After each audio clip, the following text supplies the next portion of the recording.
Hoje nós vamos começar uma nova série baseada no livro de Ruth.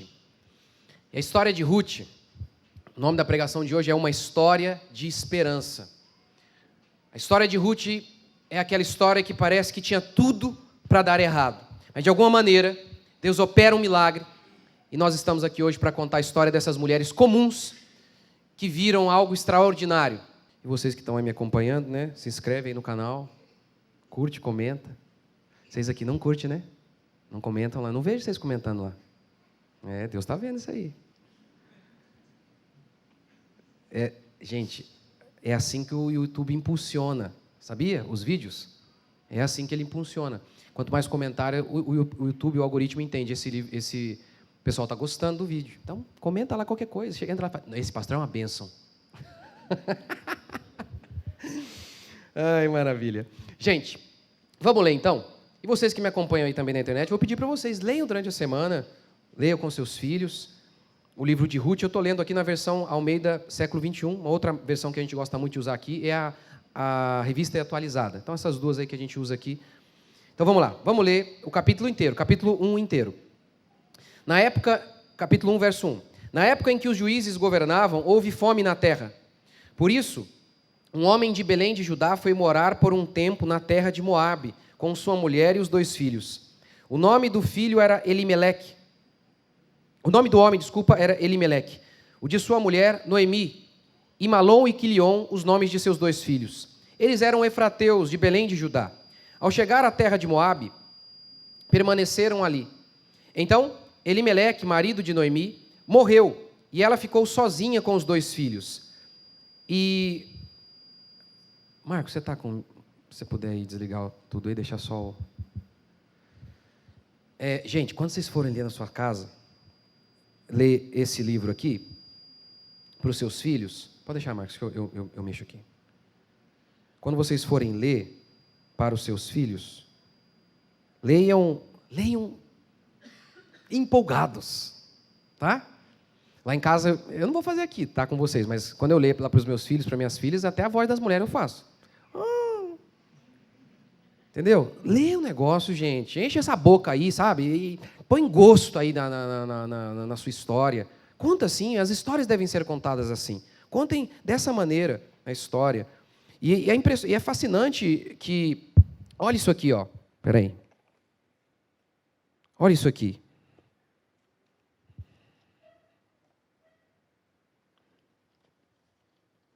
Isso aqui é doutrina.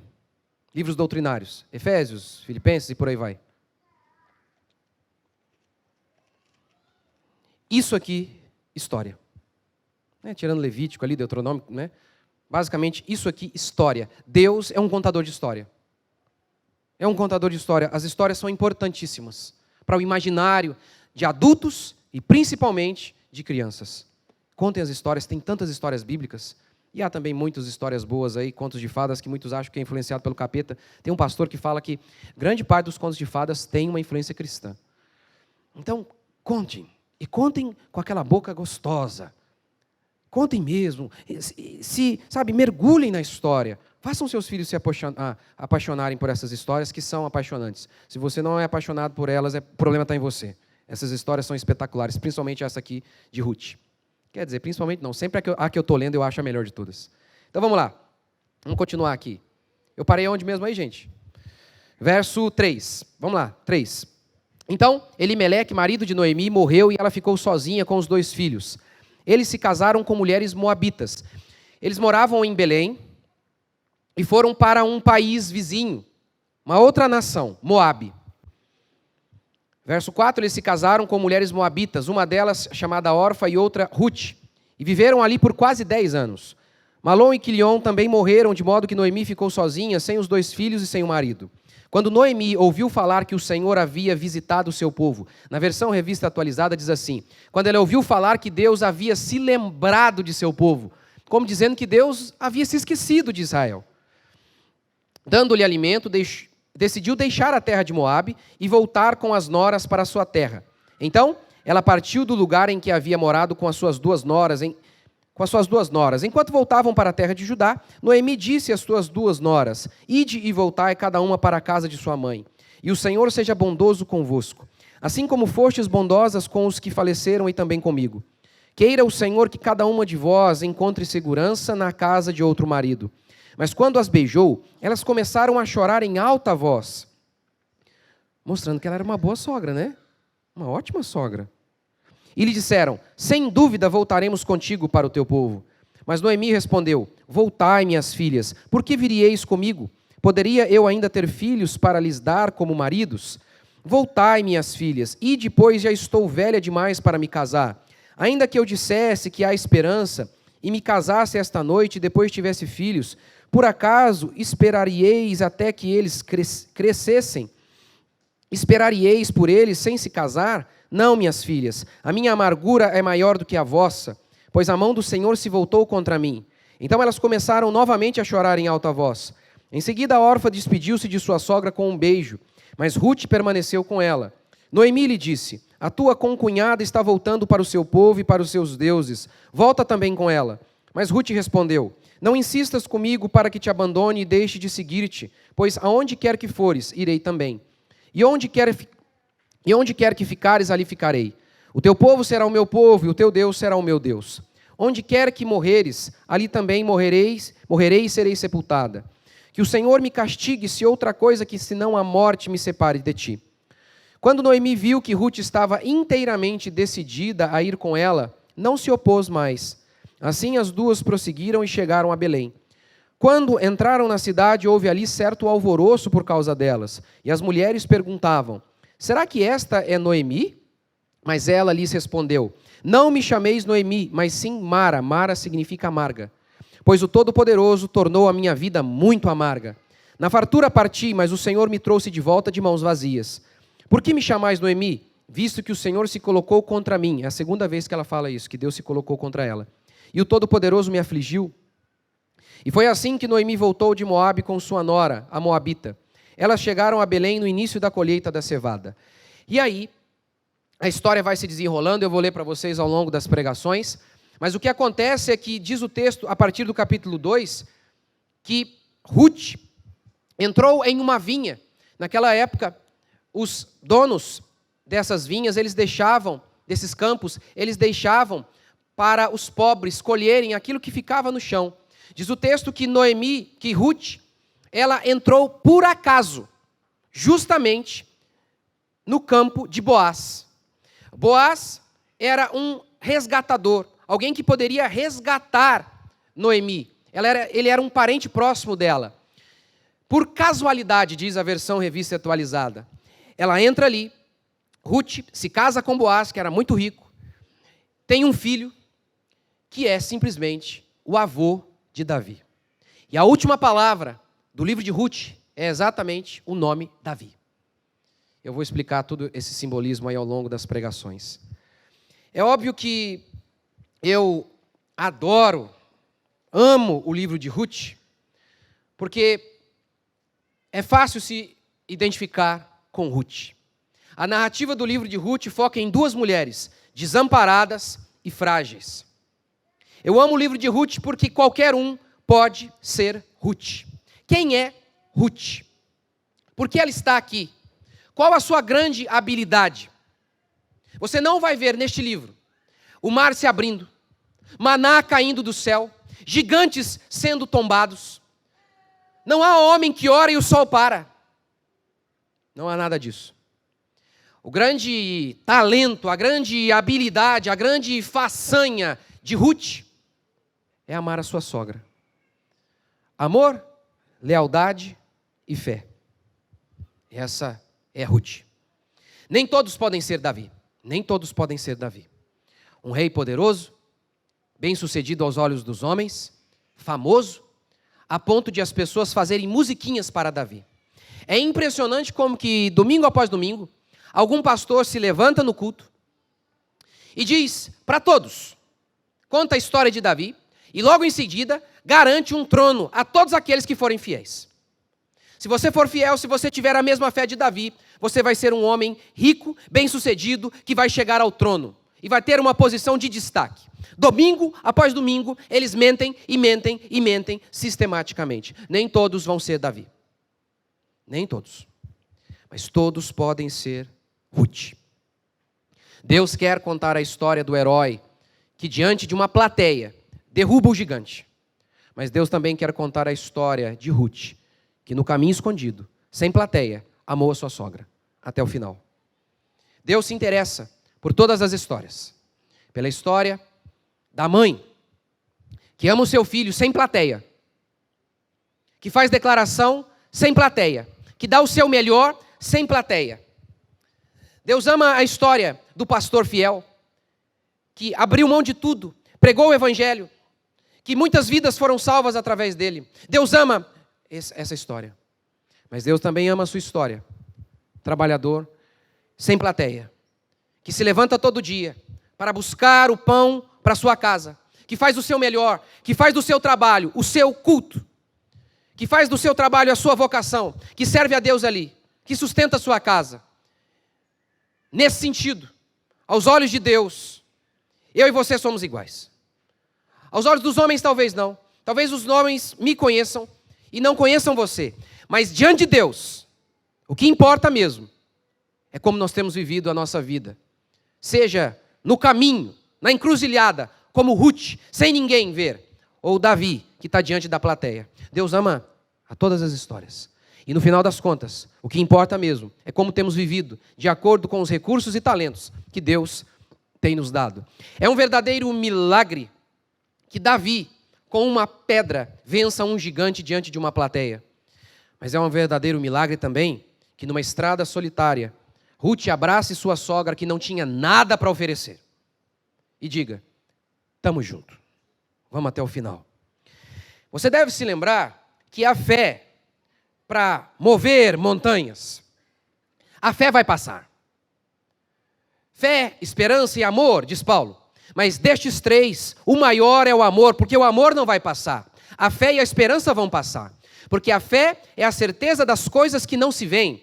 Hoje nós não vemos a Deus como Ele é.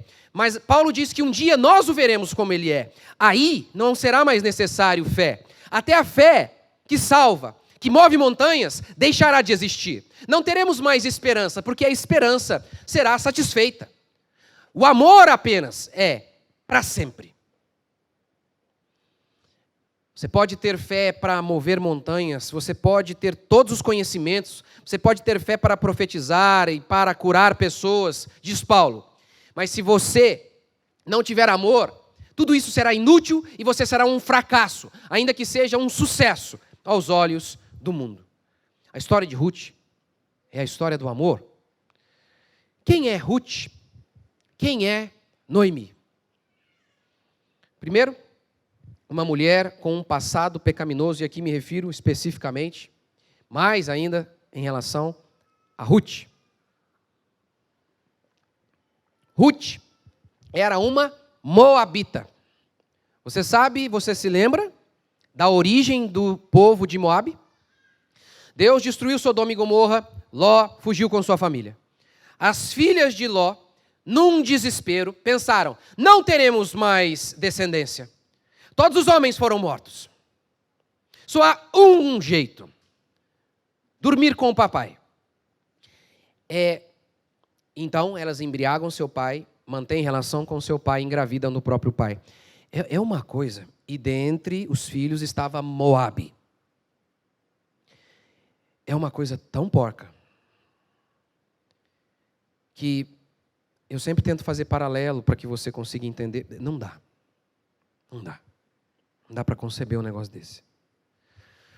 Os moabitas eram idólatras, adoradores de Camus, uma divindade que exigia sacrifícios humanos para abençoar os homens. Obviamente, eles não existiam, invenção da cabeça deles.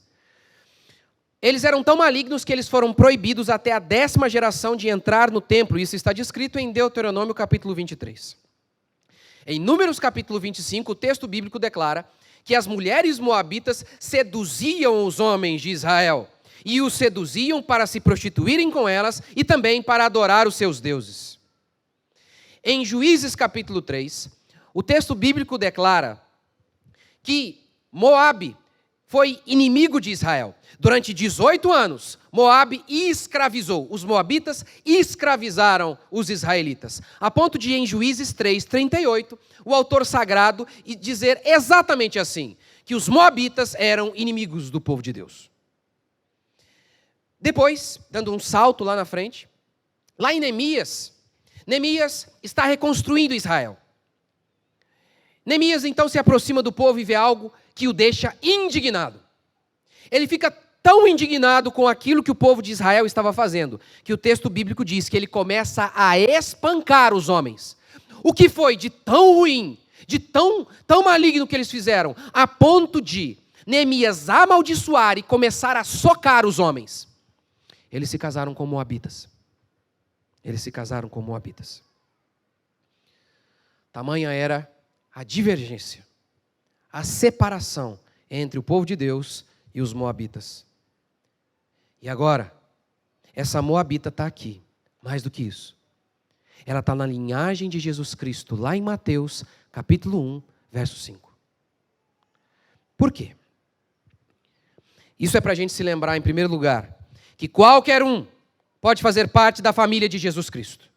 Não há um lugar tão fundo que você tenha ido no pecado, que o sangue do Cordeiro não possa purificar. Não há um lugar tão terrível que você possa ter ido. Você não pode ter ido tão longe que Deus não possa te resgatar. É isso que a história de Ruth tem para nos dizer. Onde houver fé, haverá salvação. E houve fé em Ruth. Porque Ruth disse, não vou voltar para os meus deuses. O seu Deus é o meu Deus. Houve arrependimento, facilmente visto, por meio de suas atitudes.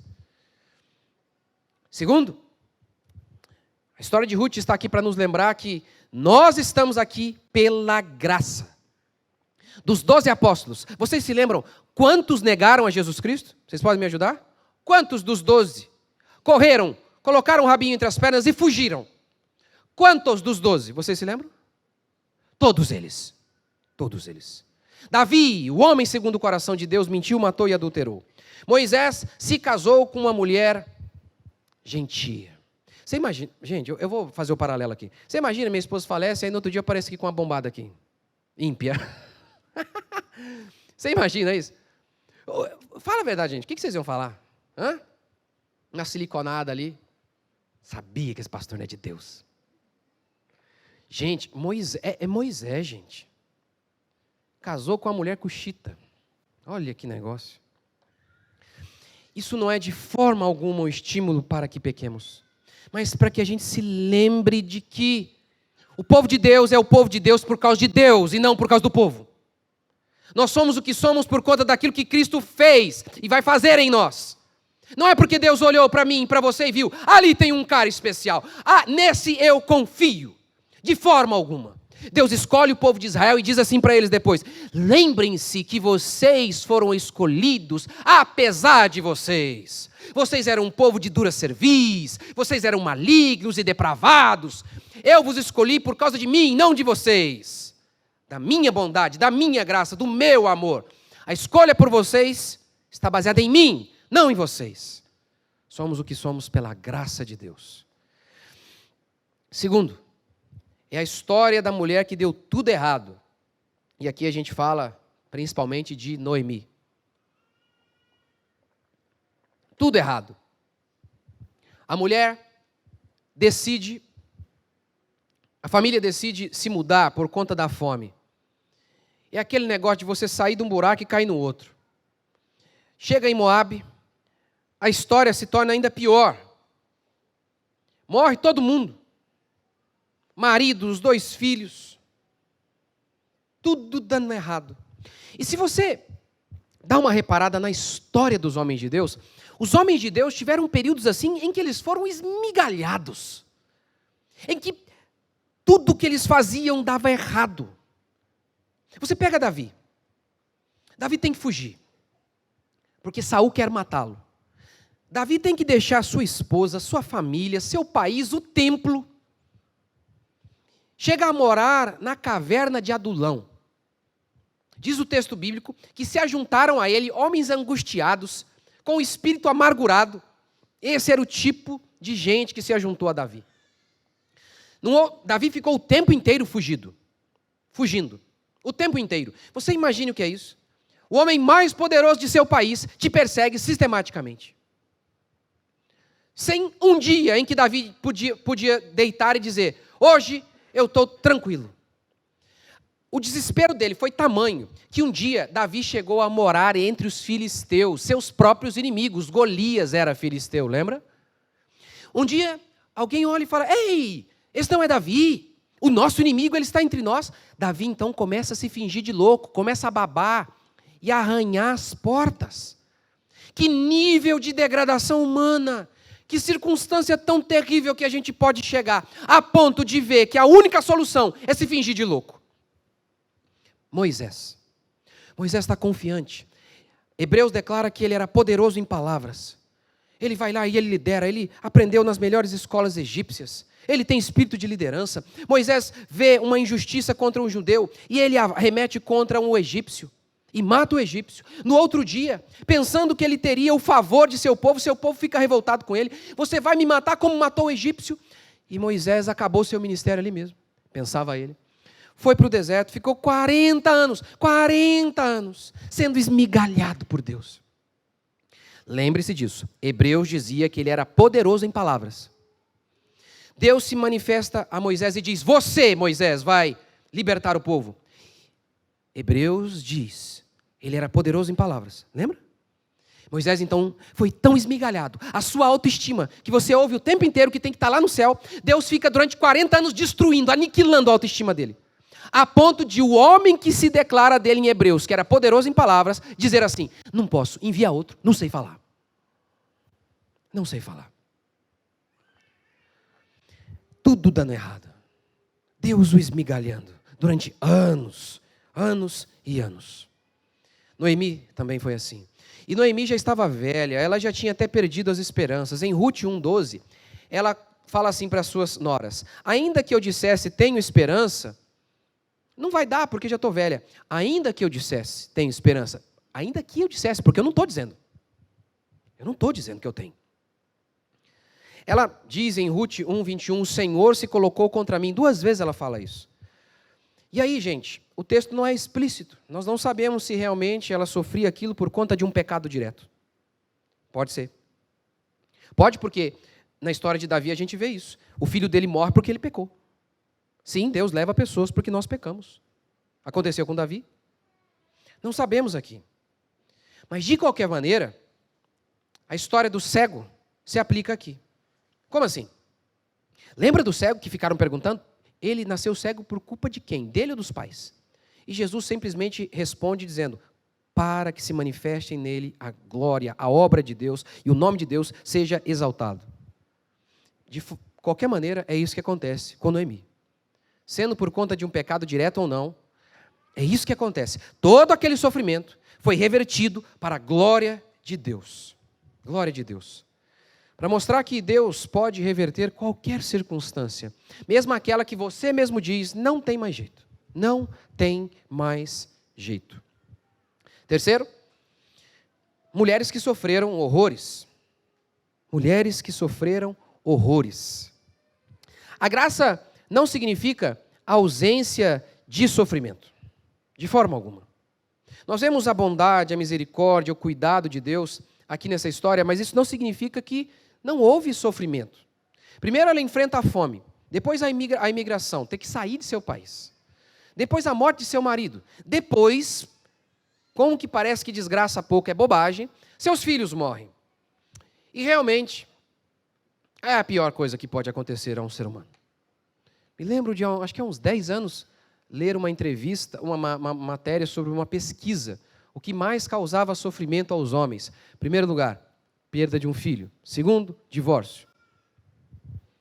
Nenhum homem deveria sepultar os filhos. Essa mulher sepultou todos que ela tinha. Todos.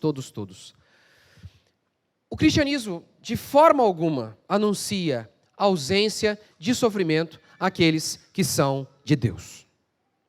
O símbolo de nossa fé não é um trono, é uma cruz.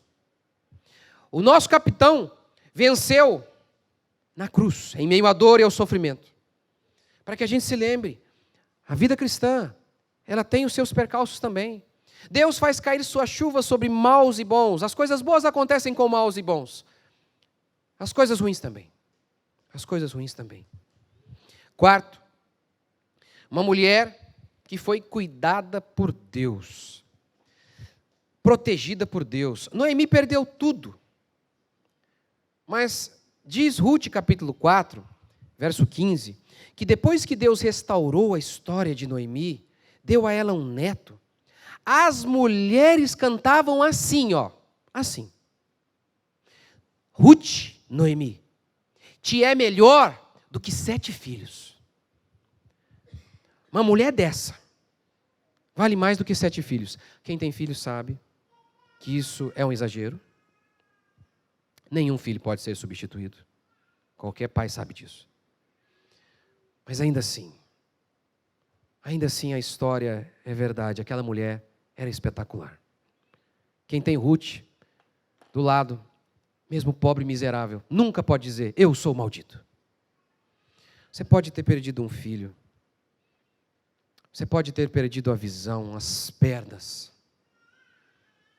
Você pode ter enfrentado situações de sofrimento absurdas. Mas de alguma maneira Deus, Ele provê consolo. De alguma maneira para aqueles que são seus. Deus provê algum recurso que afofa a cama, que ameniza o sofrimento. Noemi se considerou amaldiçoada por tudo o que ela enfrentou. Quem tem Ruth do lado nunca pode ser amaldiçoada. E nesse sentido, Ruth é um tipo perfeito de Jesus Cristo de Nazaré. Porque aquele que tem Jesus, não importa o que viva, não pode dizer que é amaldiçoado.